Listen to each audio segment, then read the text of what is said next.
This has been something that I've been struggling with and thinking about for quite a long time, and it's something that I really need to address and just put out there in a form of thoughts that are brought into words, brought into physical form. I've been thinking about human nature, the cycle of it, the existence of it, and how it seems to control and guide everyone through life. This has led me to a whole bunch of different questions about individualism and groups, tribalism, just many, many different things. And to me, looking throughout the course of history and seeing all the sorts of advancements humans have made, and like with technology and medicine and everything, it just seems like this is something that we cannot escape. It always seems to be a part of us, and it almost makes me beg the question if there is such a thing as an individual. Not in the sense of a physical being, a physical individual, but more so an individualistic state of mind, almost like understanding. And I do believe there to be one, but it's hard to reach that sort of level of understanding with the world around us, with humans. I mean, humans are very sociable creatures, and it is oftentimes, especially in today's day of age, we can see it on the daily in social media and when we interact with other people, just how often we are brought back into touch with different aspects of human nature, and it's hard to escape. And even though sometimes you can be made aware of it, it's something that you can just as easily forget. You can overlook it. It's almost like living with something for so long and then you just learn it's not an atrocity when in fact it truly is.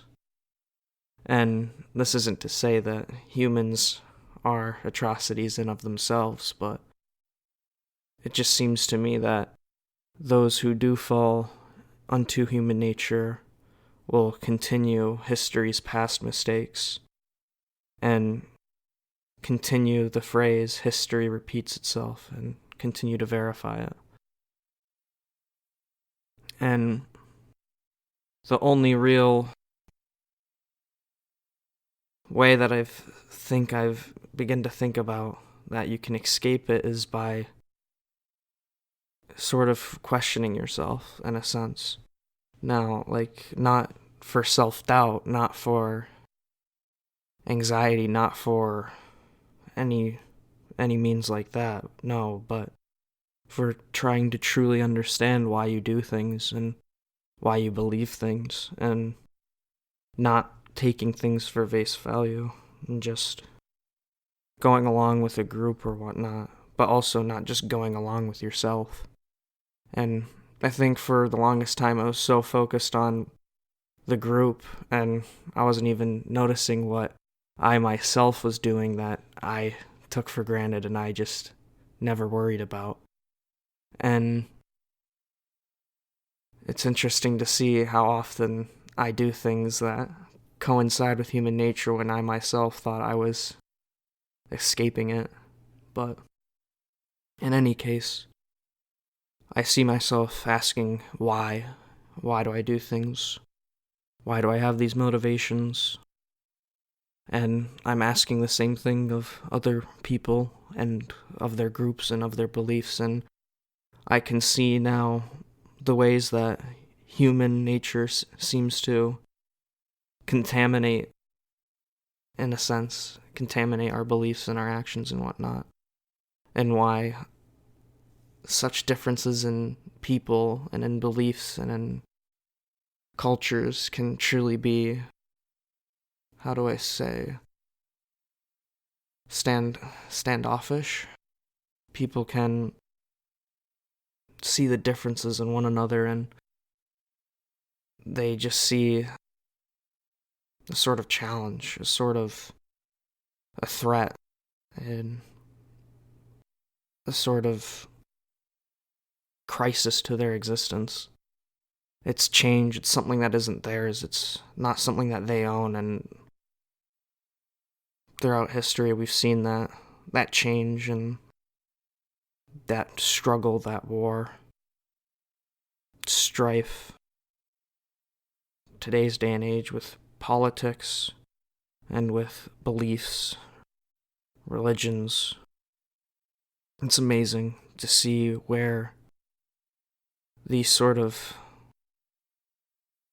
what seems to be altruistic things are actually corrupted by human nature in of itself. And it's important because a lot of these things were put in place in good intention.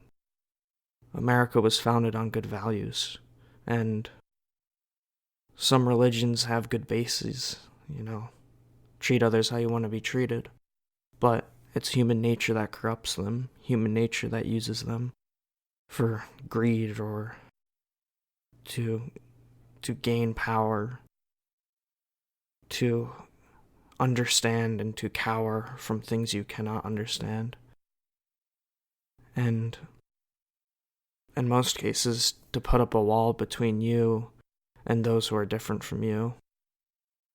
And when the wall doesn't seem to work, to destroy what's different from you.